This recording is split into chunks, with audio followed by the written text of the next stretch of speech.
एक बार की बात है। धनीराम एक जमींदार था। धनीराम की बेटी चारू पढ़ाई में बहुत तेज थी, मगर धनीराम का बेटा दिनेश दिन भर आवारागर्दी करता था।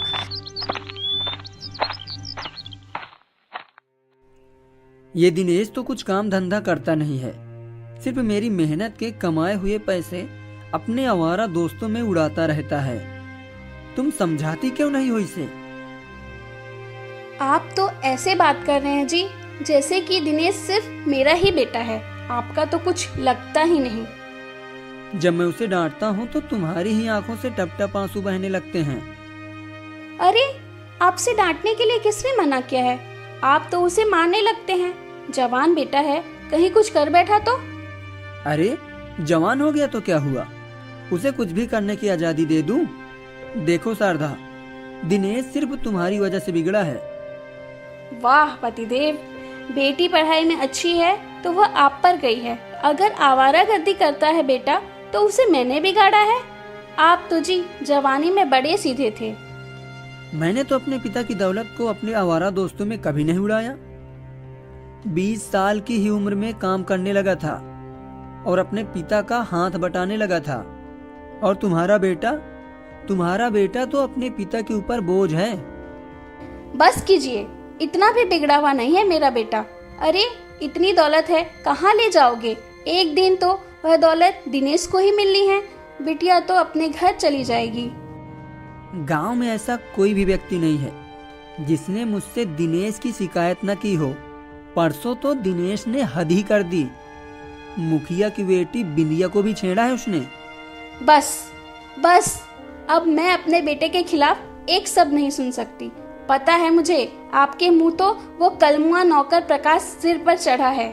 संसार में तुम एक ऐसे पहले पिता होगे जो अपने बेटे की जगह अपने नौकर की तारीफ करते फिरते हो।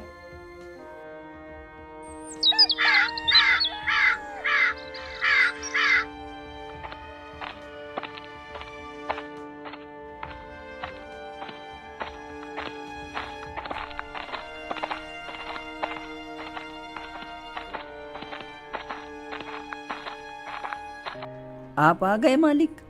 आपके कहने के मुताबिक मैंने सुबह ही खेतों में पानी डाल दिया था और जो आपने गड्ढा खोदने के लिए बोला था वो भी खोद दिया है। अभी तो सुबह के 7 बजे हैं प्रकाश। तो कितने बजे काम पर लग गया? मालिक, मैं सुबह 4 बजे ही आ गया था। एक बात और बतानी थी आपको। कौन सी बात? कुछ देर पहले मुखिया यहाँ आया था, आपको उल्टी सीधी सुना रहा था। बोल रहा था कि अगर वो जमींदार है तो क्या हुआ, उसके लड़के को गांव की लड़कियां छेड़ने का कोई लाइसेंस मिला है क्या? वो पुलिस में रिपोर्ट करने की धमकी देकर गया है मालिक। अच्छा है, वो पुलिस में रिपोर्ट कर दे। एक तू है प्रकाश और एक वो मेरा बेटा। दिन भर कुछ नहीं करता सिवाय आवारागर्दी के, और मैं उससे कुछ कह भी नहीं सकता क्योंकि मेरा कुछ भी कहना उसकी माँ को बुरा लगता है। आप दिनेश बाबू को समझाते क्यों नहीं हैं? मैं उसे समझाकर थक गया हूँ। मालिक, मुझे कुछ देर के लिए जरूरी काम है। अगर आपका आदेश हो तो मैं कुछ देर के लिए चला जाऊँ। क्या बात है प्रकाश, कहीं तेरा कोई चक्कर वगैरह तो नहीं चल रहा? अरे नहीं मालिक, मुझ जैसे गरीब से भला कौन सी लड़की अपना चक्कर चलाएगी। ठीक है, जा। 2 घंटे के लिए नहीं, 4 घंटे के लिए चला जा। वैसे भी सारा काम तो तू कर ही चुका है।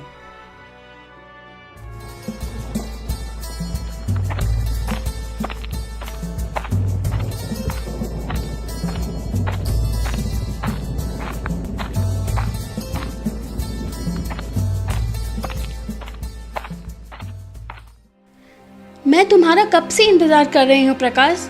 घर में तो तुमसे बात करने का मौका ही नहीं मिलता। चारू, आज मैं तुमसे साफ साफ कहने आया हूँ, मैं तुमसे नहीं मिल सकता। लेकिन क्यों प्रकाश? मैं तुमसे प्रेम करती हूँ और तुम भी तो मुझसे प्रेम करते हो। प्रेम तो मैं तुमसे करता हूँ, लेकिन मत भूलो कि मैं तुम्हारे घर का नौकर हूँ। मालिक मुझ पर कितना विश्वास करते हैं, लेकिन कहीं अगर किसी दिन मालिक को कुछ पता चल गया तो मेरे बारे में क्या सोचेंगे? मैं कुछ नहीं जानती प्रकाश। मैं तुमसे प्रेम करती हूँ और तुमसे ही शादी करूँगी। अगर मेरी तुमसे शादी नहीं हुई तो मैं जहर खाकर अपनी जान दे दूँगी। चारू गुस्से से वहाँ चली गई। कुछ दिन ऐसे ही बीत गए। एक दिन शहर से हुकुमचंद नाम का एक बड़ा व्यापारी मुखिया को लेकर जमींदार के पास आता है।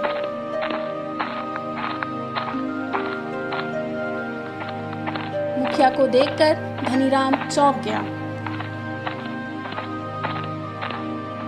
मुखिया जी, मैं दिनेश की हरकत पर बहुत शर्मिंदा हूँ।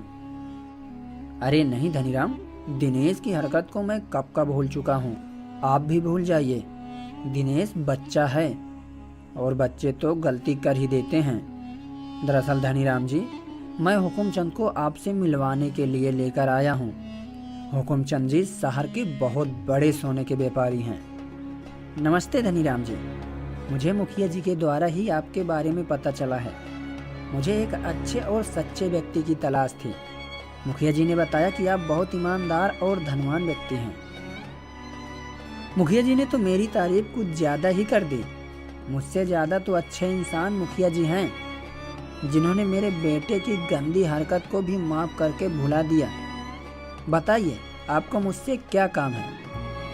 दरअसल मैं सोने का एक बहुत बड़ा व्यापारी हूँ और मैं हिंदुस्तान छोड़कर विदेश में बसना चाहता हूँ। मेरे पास कुछ सोने का स्टॉक है। मैं चाहता हूँ कि उस सोने को आप खरीद लें। मैं वो सोना आधे दामों में बेचने के लिए तैयार हूँ।